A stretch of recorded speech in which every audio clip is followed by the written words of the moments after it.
evening, everybody, and welcome to the End Zone. For the next 15 minutes, we're going to be talking about everything football, high school, college, the pros. Point of clarification as we get started. I haven't done a sportscast. I haven't done 15 minutes of sports in about a decade. This is going to be a lot of fun. Let's start. Laurel and Wayne County for tonight. Over in Laurel, a big Region 5A clash. Two heavyweights.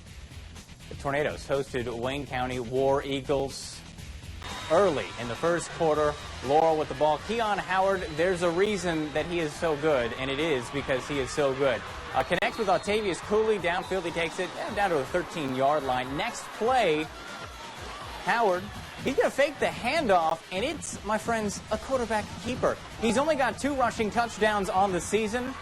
Let's make it a good 3. The extra point good. Laurel leads at this point 7-0. Wayne County, they're not just going to sit there and take it like that. Response, Reggie Stewart, he's got the handoff to Freddie Jordan here. Now, he's going to rush down the middle of the field. He picks up some great yardage. He's only touched about 3 or 4 times before he's dropped. The next play after this one, right away, it's Stewart dropping back to pass here. He gets a heavy rush. When I say he goes deep, friends, I mean it. Goodness sakes, Ramik Wallace down around the 5-yard line. The War Eagles unable to cross the goal line. They will settle for 3 to get on the board. The score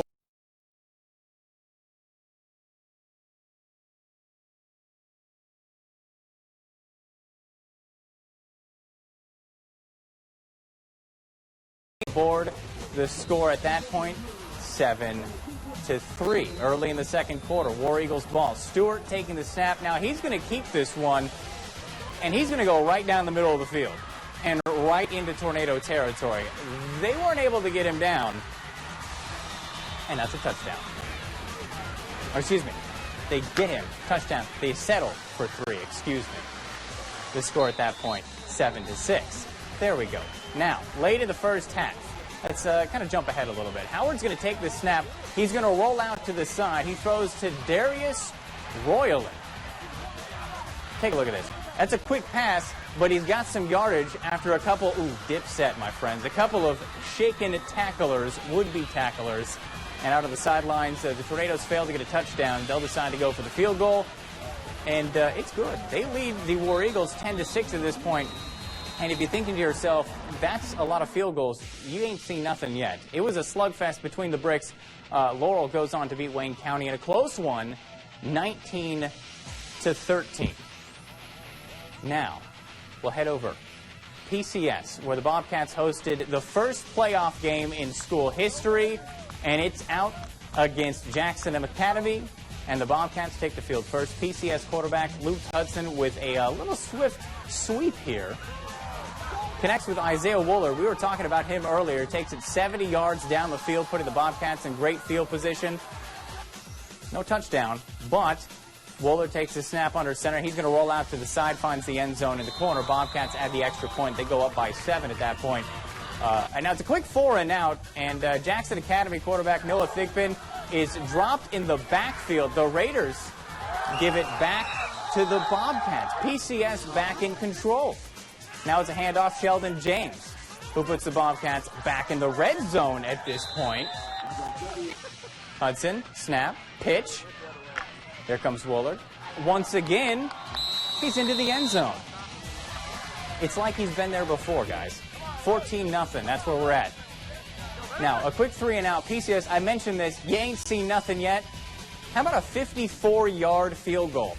And you think to yourself, that's crazy. There's no way he makes it, with plenty. You don't see that in some college games. Jackson Academy takes over. Davis Simmons, he's going to take the snap, keeps it, brought down quickly. Next up, a nice game. Simmons flips it to Langston Anderson, who turns on the Jets around the corner. And you going to catch him? You going to catch him? No, you're not going to catch him. You going to catch him? No, you're not going to catch him. Oh, they caught him. All right. Raiders follow that up with a handoff to Simmons. That's to Davis McGee, who muscles his way into the end zone to put them on the board. PCS now back in possession of the ball. Everything looking good for the Bobcats, and then a quick pass is picked off by Raiders. Robert Chrysler, no match for the Bobcats. They went on to win 45-28. They move on to play Jackson prep next week. All right, and here we go. Now we're in Bassfield. They're taking on Pelahatchie. Round 1 of the 2A playoffs. Here we go. Bassfield. We're talking about Bassfield, Pelahatchie. Here we go. Now we're having some fun. Round 1, 2A playoffs. So early in the first quarter, Jackets at the 31-yard line. Timothy Arnold. That's a quick screen pass to the wide receiver on the outside. He's going to cut inside. Does anybody touch him? It takes 5 or 6 yards. That'll set up this next play. By the way, good open field tackle there in the middle of the field. Next play, Tim Arnold hands off to Gerald Reese. And, yeah, he's going to give a little shake and bake there. He's into the end zone. Yellow Jackets up. The PAT, no good in this one. 6-0 is going to be the score. Punt, and now this is Mr. Shorts here, and he's going to catch it on his own 6, and he's going to break one tackle. He's going to outrun another would-be tackler, break another tackle, and he's up the sidelines. 75 yards down to the 22-yard line. Next play, oh yeah, by the way, he would be number 1. Yes, indeed, I do agree. This is Tim Arnold to Ron Thompson for a 22-yard touchdown for the Jackets. That'll make this next fan also quite happy as well. Do a little dance, have a little fun. It's football, friends. 12-0 the score at this point. After the second PAT is no good. Now the Chiefs back on the 38. It's Kendrick Stokes. Fakes to Jalen Hurst, and he keeps it. And friends, that's 62 yards. Touchdown Chiefs. Touchdown Chiefs. That's a lot of hair. I just want to point that out. That's a lot of hair. 12-6, and I don't have enough. I'm a little jealous. Handoff to the outside. He'll break a couple of tackles down the sidelines. Is anybody going to catch him? Not a chance. That's another touchdown. The Jackets actually made it 4 touchdowns in 4 plays. 32-6 at this point. In the first half, that does include a pick six, excuse me. Show us the final score in that one, if we've got it. I believe we do, because it was a doozy. Or not. How about this? Forest County. It's Philadelphia and Collins, but they're at the home of the Petal Panthers. They're playing at a neutral field. It is, of course, the playoffs. 28-7 with 9:48 to go. The Tornadoes are driving in Collins territory. That's Takoy Bingham. Now he's going to take a quick drop. He finds his receiver, Terry McBeth, from the outside. Picks up a couple of yards. Later, it's sophomore Courtney Smith. He takes the handoff, gets around the edge. Some good blocking on the outside. Please, buy your linemen some McDonald's. That's a 35-yard touchdown. Philly says, give it to me one more time. Smith picks up the 2-point conversion. 28-15 at that point. Now it's the Tigers' turn. Quarterback Dietrich Hawthorne hands the ball off to Timothy Durr, who's brought down by a really nice open field tackle. And that's one thing we saw a lot of today, is a lot of solid defense. B.J. Bowler, that's the next play. Hawthorne drops back to pass. No, I'm just going to keep this one myself. Dip set there, stutter step. He's up the sidelines. Now he's going to break back across the field. That's 1 broken tackle, 2 broken tackles. Maybe we'll make it a 3rd just for good measure. Yeah, why not? How about 4? And it takes 5 people to get him down. You got to check your phone. The WDAM app letting you know that rain is not in the forecast, but another touchdown, my friends, is. He's back into the end zone from the 10-yard line. Next play, by the way, that was Cameron Scott. Now, moving ahead, the fade route on the 2-point conversion. That's an NFL catch, friends, 2 feet in. A beautiful fade route. And that's Kentarius Rhodes in the back of the end zone, 36-15, the score at that point. And that's where we left at the final. Look at that, 66-36. Let's head over to Oak Grove, shall we? Let's take a look at what the Warriors are up to. I've had a chance to make it out to a handful of games. They're looking good this year. They're going up against Jim Hill. They haven't won a game this season. This is about to get as one-sided, like I said the other day, as a flood. Or just break tackles on the outside. Is anybody going to catch him? Is anybody going to touch him? Can anybody find him? Do they need a road map? They can't. He's in the end zone.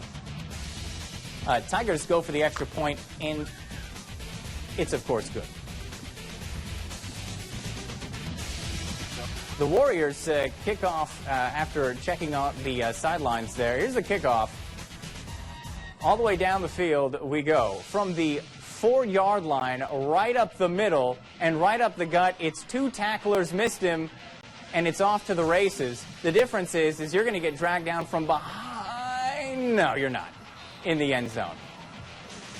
35-12 at that point. We're going to go for the extra point, and it's blocked.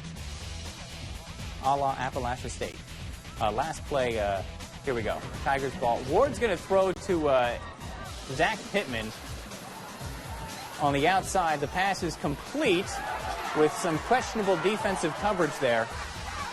Although, I will say this. Had they been about 15 yards back a little farther, they probably would have caught up with him. Touchdown, and the extra point is good. That's a 56-26 win for Oak Grove over Jim Hill, who remain winless so far this season. A great round of high school games thus far. I need a break to take a breath. We'll be right back. Mississippi State's Dak Prescott did something only 9 players in the SEC have ever done. He's now tallied 10,000 offensive yards.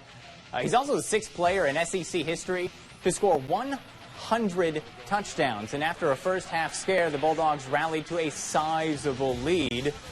And despite 2 losses, the team is still trying to sneak back in to the top 4. Prescott finished the game with 300 yards passing, 4 touchdowns through the air, nothing running, but he did pick up another 47 yards there. Fred Ross and Derunya Wilson also topped 100 yards receiving. Wilson actually picked up 2 touchdowns as well. State aside, the Rebels are looking to win the SEC West for the first time in more than a decade. The only thing between them and a hotty-toddy party is Arkansas, LSU, and the aforementioned Mississippi State. In coach speak, that means the guys will be taking it one game at a time, and that's really all they can do. 5 players are either out or questionable with injuries. 2 of the next 3 weeks, they're playing ranked opponents, and the Rebels truly have to take things one day at a time.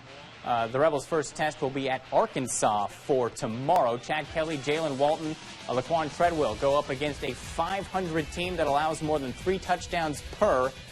It sounds like an easy win, but the Razorbacks have also scored more than 50 points in the last 2 games, so one of those was against Auburn. And back at home, USM is bowl eligible. I suppose everybody knows that. It's the voice of USM that is saying that being bowl eligible means more, really, for the fans. You know, if you're a college football fan, this is the best time of the year. You're battling for championships. You've gained bowl eligibility. You're getting a chance to play before your home crowd at least one more time here during the regular season. So, again, those are one of those things. You add all that up, and that's what college football is all about, and that's why it's been such a fun year.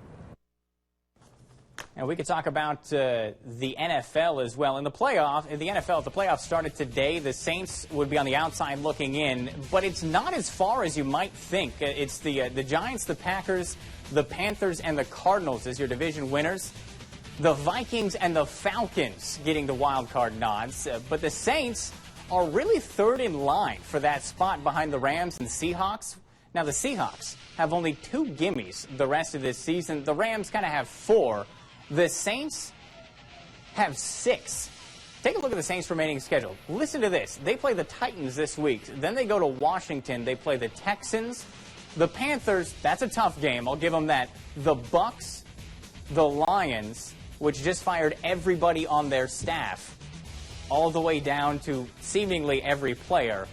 The Jags and the Falcons. If the Saints play their cards right, they could finish the season 10-6 and be looking at the opportunity, at the very least, to get in with a wild card nod and get themselves into the playoffs. So despite the fact that they started the season off very slowly and they had their troubles, they're actually looking pretty good as we head toward the end of the season. Now, you're probably not going to catch up with the Panthers for the division win. You're probably not going to catch up with the Vikings at this point, the way they're looking to get that top wild card spot. But there is an opportunity for the Saints to sneak in with that number 6 wild card spot and back into the playoffs and play against that number 3 team, which, as it looks right now, would be the Packers, who, playing against the Saints historically, my Packers, have not done very well. Anyway, that's going to do it for the End Zone this evening. I hope you had a lot of fun. For everybody here who, by the way, did a terrific job helping me out, if you're watching this saying, how does a weather guy know anything about sports?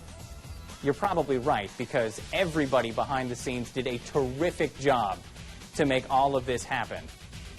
So thank you to everybody that helped us out, and thank you for watching. You guys have a good Friday night.